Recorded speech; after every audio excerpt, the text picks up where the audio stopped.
Hello friend, welcome to my channel Aryan classes अंदर हूँ तमाम धोरण 11 कॉमर्सना विद्यार्थीओं हार्दिक हार्दिक स्वागत करूँ छूँ। चलो विद्यार्थी मित्रों, आज आपणे आ विडियोनी अंदर तमारी वार्षिक परीक्षा अने वार्षिक परीक्षानी अंदर आपणे वर्ष तमे जोई शको छो अहींया तो 2024 અને 25 ओके। सामान्य प्रवाह एनी अंदर तमारा नामाना मूळ तत्व विषय अने एनुं आपणे जोवाना छे ब्लूप्रिंट। शुं जोवाना छीए? ब्लूप्रिंट। तो चैनल पर नवा हो तो चैनल ने सब्सक्राइब कर देजो, वीडियो ने लाइक कर देजो, तमारा मित्रों सुधी शेर करजो। दरेके दरेक विद्यार्थीओं ने मारा तरफथी जय श्री राम। विद्यार्थी मित्रों, आपणे आ विडियोनी अंदर तमारी वार्षिक परीक्षानी ब्लूप्रिंट जोवाना होय। बीजुं दरेके दरेक विद्यार्थीने एक डाउट होय छे खास पेपरनी अंदर के आवड़े तो घणुं बधुं छे पण ए नथी खबर होती एम के सिस्टमेटिक तैयारी कई रीतना करवी एम। जो ब्लूप्रिंट थी तमे तैयारी करो छो तो वार्षिक परीक्षानी अंदरथी तमे जो सारी भी तैयारी करी होय तो 100% तमे 80 मांथी 80 गुण लई शको छो। पण एना पहेला तमने ए खबर होती होय के कया चेप्टर पर मारे वधारे भार आपवानो छे, कया चेप्टर पर मारे ओछो भार आपवानो छे, कारण के ब्लूप्रिंटना आधारे तमने खबर पड़े। ओके, चलो हवे वधारे तमारो समय न लो, फटाफट आपणे शरूआत कर दईशुं ब्लूप्रिंटनी। चलो ब्लूप्रिंटनी अंदर तमे अहींया जोई शको छो तो पहला छे तमने हेतुलक्षी प्रश्नों। हेतुलक्षी प्रश्नों एटले तमारा टूंक जवाबी प्रश्नों। तो आनी अंदर तमारो विभाग ए अने विभाग बी बंने आई जशे। एनी अंदर छे विकल्प विना 24 अने विकल्प साथे 24। हवे तमने खबर छे कि विभाग ए अने बी नी अंदर तमने कोई अथवानी अंदर बीजो कोई प्रश्न मळतो नथी, एटले के तमने जनरल ऑप्शन में कोई विकल्प नथी मळतो। एटले 24 प्रश्नों आपे छे, 24 प्रश्नों तमारे कंपलसरी लखवाना छे। एनो गुणभार केटलो छे? 24 गुणभार छे। ओके, बीजो आनी अंदर विभाग ए अने विभाग बी बंने आई जाए छे। 16 गुणनो छे तमारो विभाग ए अने 8 गुणनो छे तमारो विभाग बी। एम करीने 16 अने 8 एम करीने तमारो टोटल हेतुलक्षी प्रश्नों थे केटला थशे? 24, जेनी आपणे विगतवार पाછી डिस्कशन करवानी बाकी छे, पाछळथी करीए। चलो एना पछी बीजा नंबर में छे टूंक जवाबी प्रश्नों। शुं छे? टूंक जवाबी प्रश्नों एटले तमारो विभाग सी। शुं छे? विभाग सी। हवे विभाग सी नी अंदर तमारो विकल्प विना टोटल केटला प्रश्नों? 5 प्रश्नों छे अने विकल्प साथे 8 एटले 8 नी अंदरथी तमारे 5 प्रश्नों कंपलसरी लखवाना छे। ओके, अने दरेकनो तमारो गुणभार केटलो छे? 3 एटले के 5 तरी 15 एटले टोटल तमारो जो विभाग सी छे एनो गुणभार थशे 15 गुणभार। चलो एना पछी नेक्स्ट आगळ जावुं छे आपणे तीजा नंबरनी अंदर। एमां पण छे टूंक जवाबी प्रश्नों। एमां विकल्प विना छे 3 अने विकल्प साथे छे 5 एटले विद्यार्थी मित्रो 5 मांथी तमारे केटला लखवाना? 3 प्रश्नों लखवाना थशे। बीजुं दरेकना तमारे 4 गुण छे। ओके, तो 3 चौक 12 केटला? 12 एटले तमारो विभाग जे डी कीधो आ विभाग डी नी अंदर टोटल 5 नी अंदरथी 3 प्रश्नों लखवाना छे। दरेक प्रश्नों तमने 4 गुण मळवा पात्र टोटल विभाग डी तमारो 12 गुणनो थशे एम। चलो एना पछी नंबर 4 नी अंदर छे विस्तृत जवाबी प्रश्नों। हवे एनी अंदर टोटल तमने 4 प्रश्नों आले छे, 4 मांथी तमारे 3 लखवाना छे। ओके, दरेकनो गुणभार केटलो छे? 18 गुणभार छे। बहु सारामां सारो विभाग छे, रोकड़ा मार्क्स छे। तमे आ विभाग पर बहु ध्यान आपशो कारण के 4 मांथी 3 छे अने एमांय तमारे चेप्टर पाछा फाइनल छे के आ चेप्टर मांथी ज आ प्रश्न 6 गुणनी अंदर पूछावानो छे। तमारो विभाग जे ई कीधो आ ई तमारो केटला गुणनो छे? 18 गुणनो विभाग ई छे। चलो एना पछी तमारो नेक्स्ट नी अंदर छे, चलो छेल्ले छे तमारो विभाग ई पछी विभाग एफ निबंध प्रकारना प्रश्नों एटले मोटा प्रश्नों। हवे आईया तमने खबर छे कि आ वार्षिक हिसाबनो दाखलो आवे छे। ओके, बीजा भागनो तमारो चेप्टर नंबर 5। ओके, एक दाखलो आवे छे अथवामां कोई दाखलो नथी अने 11 गुणनो दाखलो छे। बहु सारामां सारुं सौथी वधारे गुणभार वाळुं चेप्टर होय तो आपणा वार्षिक हिसाबो आ प्रश्नने कोई अथवानी अंदर ना घटाय। सौथी वधारे मारे विद्यार्थीओने कहेवुं छे के तमारे आना उपर भार आपवो पड़े। ओके, चलो आ हतुं तमारो एक प्रश्नोना प्रकार। चलो हवे आगळ आपणे जोईए के कया चेप्टरमांथी केटલું पूछावानुं छे। चलो अहींया तमने कीधुं छे प्रकरण दीठ गुणभार। तो प्रकरणनुं नाम छे, पछी प्रकरण दीठ गुणभार छे, जनरल विकल्प विना अने जनरल विकल्प साथे। चलो भाग 1 छे। ओके, तो भाग 1 नी अंदर तमरो चेप्टर नंबर 1 छे हिसाबी पद्धति अने तेना पारिभाषिक शब्दों। हवे विद्यार्थी मित्रों एनो गुणभार छे केटलो? 1। एक ज प्रश्न आवे छे, एमां तमने कोई ऑप्शन मळवानो नथी, एक ज प्रश्न तमारे कंपलसरी लखवानो छे। एटले एनो मतलब आ प्रश्न विभाग ए अथवा बी नी अंदर आई शके कारण के एमां तो अथवामां कोई प्रश्न मळतो नथी। चलो बीजा नंबरनुं चेप्टर छे आपणुं व्यवहारोनी द्रि असर अने खाताना प्रकार। विद्यार्थी मित्रों तो एनी अंदर तमारे जनरल विकल्प विना एक प्रश्न छे अने जनरल विकल्प साथे एनो तमारो जे गुणभार छे केटलो? 4 गुणभार हशे। चलो एना पछी नंबर 3 ની અંદર છે વસ્તુઓ અને સેવાઓનો કર પરિચય। ચેપ્ટર નંબર તમારું 3 છે પહેલા ભાગનું। ઓકે, તો એની અંદર તમારો ગુણભાર કેટલો છે? 1 અને जनरल विकल्प साथे पण केटलो छे? 1। એટલે એક પ્રશ્ન આલે છે, એક તમારે कंपलसरी લખવાનો એટલે આ પ્રશ્ન તમારો વિભાગ એ અથવા બી ની અંદર હોઈ શકે, ટૂંકમાં પ્રશ્ન છે। ચલો એના પછી નેક્સ્ટ તમારો છે ચેપ્ટર નંબર 4 આમનોંધ। બીજું ખાસ દરેક વિદ્યાર્થીને કહેવું છે, અગર કોઈ વિદ્યાર્થીને પાસ થવું છે ઓકે કે ના સાહેબ મારે તો મેં આખા વર્ષની અંદર કંઈ કામ કર્યું નથી, નથી હું ટ્યુશન ક્લાસીસમાં ગયો, નથી હું સ્કૂલની અંદર ભણ્યો, તો એ વિદ્યાર્થીને આમનો જ ચેપ્ટર ખાસ તૈયાર કરવું પડે ઓકે. જનરલ વિકલ્પ વિના એનો ગુણભાર કેટલો છે 5 અને જનરલ વિકલ્પ સાથે કેટલો છે 9 ગુણનું તમારું વિદ્યાર્થી મિત્રો ચેપ્ટર છે ખાસ, તો આમનું જ ચેપ્ટર તમારે તૈયાર કરવું પડે. અને વિદ્યાર્થીઓ આમનો જ એટલે આપણું નામાનું પ્રથમ પગથિયું છે, નામાનો મૂળભૂત ચોપડો છે, નામાનો પાયાનો ચોપડો છે, નામાનું પ્રથમ પગથિયું છે.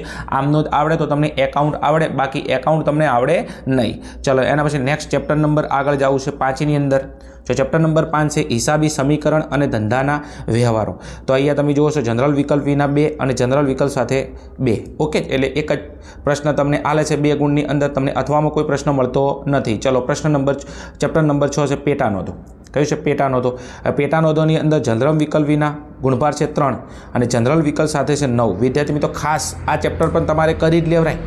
આમનો જ તમે અહીંયા જો કેટલા ગુણનું છે 9 અને અહીંયા તમે પેટાનો જુઓ 9, તો 9 કેટલા ગુણ 18 ગુણ તો થઈ ગયા. એક વાર્ષિક હિસાબો લઈ લો, આરામથી 3 ચેપ્ટર પાસ તો તમે તૈયાર કરો તો આરામથી પાસ થઈ ગયો એમ. ચલો એના પછી નેક્સ્ટ છે ચેપ્ટર નંબર તમારું 7 રોકડ મેળ અને તેના પ્રકારો. હવે રોકડ મેળ અને તેના પ્રકારોની અંદર જનરલ વિકલ્પ વિના કેટલા છે 5 અને જનરલ વિકલ્પ સાથે છે 5 ઓકે. એટલે 5 ગુણનો તમને એક જ પ્રશ્ન આપવામાં આવે છે, અથવા કોઈ પ્રશ્ન મળતો નથી એમ. ચલો હજી આગળ જવું છે, હજી આપણો પહેલો ભાગ ચાલુ જ છે ઓકે. હળો ચલો તો એની અંદર પહેલા ભાગની અંદર ચેપ્ટર નંબર આપણે 8 ઉપર આવ્યા છે, તેમાં છે ખાસ આમનોંધ. હવે ખાસ આમનોંધમાં છે જનરલ વિકલ્પ વિના 4 અને જનરલ વિકલ્પ સાથે ગુણભાર કેટલો છે 7 ગુણભાર છે. ચલો એના પછી ચેપ્ટર નંબર તમારું 9 છે ખાતા વહી અને ખતવણી. તો એની અંદર જનરલ વિકલ્પ વિના છે 1 અને જનરલ વિકલ્પ સાથે છે 4. ચલો એના પછી ચેપ્ટર નંબર 10ની અંદર છે કાચું સરવૈયું. કાચા સરવૈયાની અંદર તમે જો જનરલ વિકલ્પ વિના તમને 1 અને જનરલ વિકલ્પ સાથે કેટલા 5 ઓકે. ચલો એના પછી પહેલા ભાગનું આપણું last end final chapter bank સિલક મેળ. બેંક સિલકની મેળની અંદર તમે અહીંયા જોઈ શકો છો તો જનરલ વિકલ્પ વિના 7 અને જનરલ વિકલ્પ સાથે 7 એટલે 7 ગુણનું તમારું ચેપ્ટર છે. આ હતો વિદ્યાર્થી મિત્રો આપણું ભાગ નંબર 1 ઓકે. અને ભાગ નંબર 1ની અંદરથી કયા ચેપ્ટરની અંદરથી કેટલું પૂછાવાનું છે, જનરલ વિકલ્પ સાથે કેટલો ગુણભાર છે, જનરલ વિકલ્પ વગર કેટલો ગુણભાર છે એ આપણે જોઈ લીધું. હજી આપણો એકાઉન્ટની અંદર ભાગ નંબર 2 બાકી છે. ચલો હવે આપણે વિદ્યાર્થી મિત્રો જોવાના છીએ ભાગ નંબર 2. ચલો ભાગ 2ની અંદર ચેપ્ટર નંબર 1 છે તમારું ભૂલ સુધારણા. આ ભૂલ સુધારણાની અંદર જનરલ વિકલ્પ વિના છે 5 અને જનરલ વિકલ્પ સાથે છે 5 ઓકે. એટલે કમ્પલસરી છે. Chapter number 2 ઘસારાના હિસાબો. એની અંદર તમે જોઈ શકો તો 6 અને 6. પછી ત્રીજા નંબરનું ચેપ્ટર છે જોગવાઈઓ અને અનામતો. એમાં તમે જોઈ શકો છો 5 અને 5 ઓકે. દેખાય છે તમને. ચલો એના પછી ચેપ્ટર નંબર 4 છે હુંડીઓ. હુંડીઓની અંદર તમે જોઈ શકો છો એ 4 અને 4 ઓકે. એના પછી ચેપ્ટર નંબર 5 છે તમારું ધંધાકીય એકમના નાણાકીય પત્રકો. એની અંદર તમે જોઈ શકો છો વિદ્યાર્થી મિત્રો 11 તમારા એકાઉન્ટની અંદર ભાગ 1 અને ભાગ 2ની અંદર જેટલા પણ ચેપ્ટર છે આની અંદર સૌથી વધારે સ્કોરિંગ, સૌથી વધારે ગુણભાર ધરાવતું ચેપ્ટર છે તો ચેપ્ટર નંબર 5 એ છે તમારા ધંધાકીય એકમના નાણાકીય પત્રકો. એટલે વાર્ષિક હિસાબો, વૈયક્તિક માલિકીના 3 ખાતા બનાવવાના, વેપાર ખાતું, નફા નુકસાન ખાતું, પાકું સરવૈયું. અગર તમને નથી આવડતા તો કોમેન્ટની અંદર કહેજો. એની અંદર આપણે આઈએમપી દાખલા તમને આપીશું. ટાઈમ રહેશે તો એની અંદર તમને આઈએમપી દાખલા હું શીખવાડીશ એમ ઓકે. ચાલો આગળ જવું છે નેક્સ્ટ.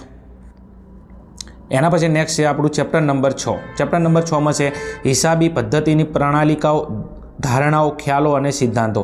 એની અંદર 2 ગુણભાર છે ઓકે. ચલો એના પછી ચેપ્ટર નંબર તમારું 7 છે હિસાબી ધોરણો, ખ્યાલ અને ઉદ્દેશો. એની અંદર 1 છે. તો ખાસ આ તો તમારો વિભાગ A અને Bની અંદર પૂછાય ઓકે. ચલો એના પછી નેક્સ્ટ છે વિદ્યાર્થી મિત્રો ચેપ્ટર નંબર તમારું છે કયું 8 અને ચેપ્ટર નંબર 8નું નામ છે દેશીનામા પદ્ધતિ પરિચય.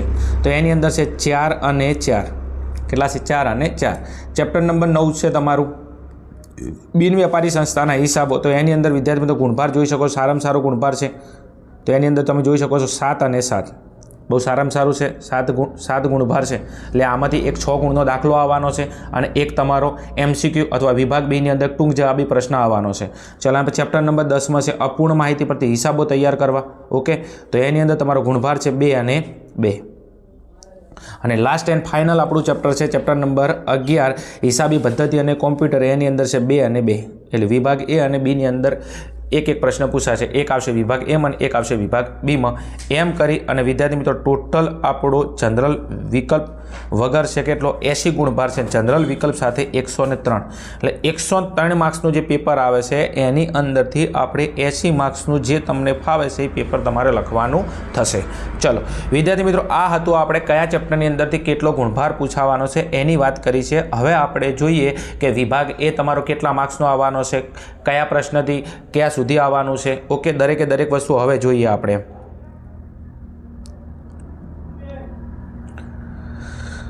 ચલો હવે નેક્સ્ટ આપણે જોઈશું, અહીંયા ખાસ ધ્યાન આપજો. ચલો હવે છે તમારો અહીંયા વિભાગ એ. શું છે વિભાગ એ? વિભાગ એની અંદર તમારો પ્રશ્ન નંબર 1 થી 16, વિભાગ એની અંદર પ્રશ્ન નંબર 1 થી 16ની અંદર તમને MCQ આલે છે અને MCQની અંદરથી 1 થી 16માં MCQ એમ કરીને તમારો વિભાગ એ 16 ગુણનો છે. બીજું MCQની અંદર તમને કોઈ અથવા પ્રશ્ન મળવાનો નથી, એટલે ખાસ 16માંથી 16 તમારે કમ્પલસરી લખવાના છે. બહુ સારામાં સારી વસ્તુ કહેવાય. સમજો કે પેપરની અંદરથી તમારો વિભાગ એ તમારા MCQ કેટલા આવે છે? 16 ગુણના MCQ આવે છે. સમજો, તમે સારી એવી તૈયારી કરો વિભાગ એ અને બીની અંદરથી તો 24માંથી 24 ગુણ આવે તમારા. સમજો, આરામથી પાસ પણ થઈ જાવ એમ. એટલે પાસ થવું કોઈ અઘરું નથી એમ, એકદમ ઇઝી જ છે એમ. ચલો એના પછી નેક્સ્ટ છે તમારો વિભાગ બી. વિભાગ બીની અંદર તમારો પ્રશ્ન નંબર 17 થી પ્રશ્ન નંબર 24. ઓકે, પ્રશ્ન નંબર 17 થી પ્રશ્ન નંબર 24. ઓકે, અને વિદ્યાર્થી મિત્રો એની અંદર ટોટલ 8 પ્રશ્નો છે. કેટલા? 8. અને 8 પ્રશ્નો તમારા કેવા છે? ફરજિયાત. ઓકે, અને 8 પ્રશ્નોનો ગુણભાર કેટલો છે? 8. એટલે 16 અને 8 એટલે 24 ગુણ. એટલે વિભાગ એ અને બી તમારો 24 ગુણનો થાય. સારી એવી તૈયારી કરો તો એ અને બીની અંદરથી તમારે 24માંથી 24 ગુણ આવવા પાત્ર છે. ઓકે, ચલો એના પછી આગળ જવું છે નેક્સ્ટ વિદ્યાર્થી મિત્રો વિભાગ સીની અંદર. તો વિભાગ સીની અંદર તમારે શરૂઆત થાય છે પ્રશ્ન નંબર 25 થી પ્રશ્ન નંબર તમારો છે અહીંયા તમે જોઈ શકો છો 25 થી પ્રશ્ન નંબર 32 છે.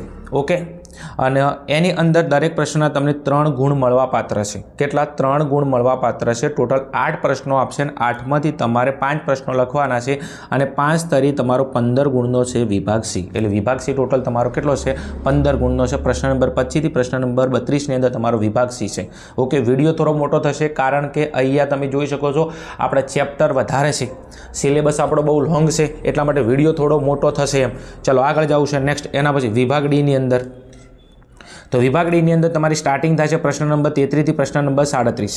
ઓકે, દરેક પ્રશ્નના 4 ગુણ છે વિભાગ ડીની અંદર અને ટોટલ તમારો જે ગુણભાર છે 12 ગુણનો. એટલે 4 તરી 12 એટલે ટોટલ તમારે કેટલા પ્રશ્નો લખવાના છે? ટોટલ તમારે કોઈ 3 પ્રશ્નો લખવાના છે. ઓકે, કેટલા? 3 પ્રશ્નો લખવાના છે. ઓકે, અને 4 તરી 12 તો તમારો વિભાગ જે ડી છે 12 ગુણનો થશે. ચલો એના પછી નેક્સ્ટ છે વિભાગ ઈ. વિભાગ ઈની શરૂઆત થાય છે પ્રશ્ન નંબર 38 થી પ્રશ્ન નંબર 41 શરૂઆત થાય છે વિભાગ ઈની. ઓકે, અને વિદ્યાર્થી મિત્રો પ્રશ્ન નંબર 38 થી 41 સુધીના પ્રશ્નોમાંથી કોઈ પણ તમારે કેટલા? 3 પ્રશ્નોના જવાબ લખવાના છે અને દરેકનો કેટલો ગુણભાર છે? 6 ગુણભાર છે. કેટલો? 6. ઓકે, એટલે 6 તરી 18. બીજું આમાં તમને પાછું ફાઇનલ છે કે કયા કયા ચેપ્ટર પૂછાવાના છે વિભાગ ઈની અંદર. તો તમે 3 દાખલા તૈયાર કરી નાખો, 6 તરી 18 ગુણ તો આના મળી જાય. તો પછી ક્યાં એકાઉન્ટ હાર્ડ છે બેટા? થોડી તૈયારી કરવી પડે. સમજો, હજી સમય છે, થોડી તૈયારી કરો, IMP દાખલા ઉપર પ્રેક્ટિસ કરો તો મજા આવશે. ચલો એના પછી નેક્સ્ટ જવું છે આપણે વિભાગ એફની અંદર અને આ તમારો ચેપ્ટરનો લાસ્ટ એન્ડ ફાઇનલ વિભાગ છે અને એમાં તમારો પ્રશ્ન નંબર છે 42. ઓકે, અને પ્રશ્ન નંબર 42 એટલે તમારા પેપરનો લાસ્ટ પ્રશ્ન છે અને એમાં તમને કોઈ અથવામાં પ્રશ્ન આપવામાં આવતો નથી. ઓકે, અને એનો છે તમારો ગુણભાર 11 ગુણ. એટલે અહીંયા તમારા વાર્ષિક હિસાબનો દાખલો આવે છે 11 ગુણનો. કોઈ અથવા બીજો દાખલો મળતો નથી અને 11 ગુણનું ચેપ્ટર છે. આખા સિલેબસની અંદર સૌથી વધારે અગર કોઈ ચેપ્ટરનો ગુણભાર હોય તો બીજા ભાગનું ચેપ્ટર નંબર 5 બરાબર જ વૈયક્તિક માલિકીના વાર્ષિક હિસાબો, જેમાં વેપાર ખાતું, નફા નુકસાન ખાતું, પાકું સરવૈયું આપણે તૈયાર કરવાનું છે. ઓકે, ચલો વિદ્યાર્થી મિત્રો આ હતું તમારું વાર્ષિક પરીક્ષા 2024 અને 2025. ઓકે, એની બ્લુ પ્રિન્ટ. ઓકે, હવે કોઈ પણ વિદ્યાર્થીને અગર 80માંથી 80 ગુણ લાવવા છે તો ખાસ વિદ્યાર્થી મિત્રો તમારે બ્લુ પ્રિન્ટ પ્રમાણે ચાલવું પડે. જો બ્લુ પ્રિન્ટ પ્રમાણે તમે તૈયારી કરશો તો 100% તમને ખબર પડશે કે કયું ચેપ્ટરનો ગુણભાર વધારે છે, કોને મારે કેટલો સમય આપવો, કયા ચેપ્ટર ઉપર મારે વધારે ભાર આપવો, કયા ચેપ્ટર મારે ઓછો ભાર આપવો. આ દરેકે દરેક વસ્તુ તમે પ્લાનિંગ કોના આધારે કરી શકો છો? બ્લુ પ્રિન્ટ ઉપરથી પ્લાનિંગ કરી શકો છો. ઓકે, ચલો વિદ્યાર્થી મિત્રો મળીશું આવા જ કોઈ બ્લુ પ્રિન્ટના સોલ્યુશન સાથે. ત્યાં સુધી જોતા રહો અમારી channel Aryan classes. Okay, thank you. જય હિન્દ, જય ભારત, તથાસ્તુ.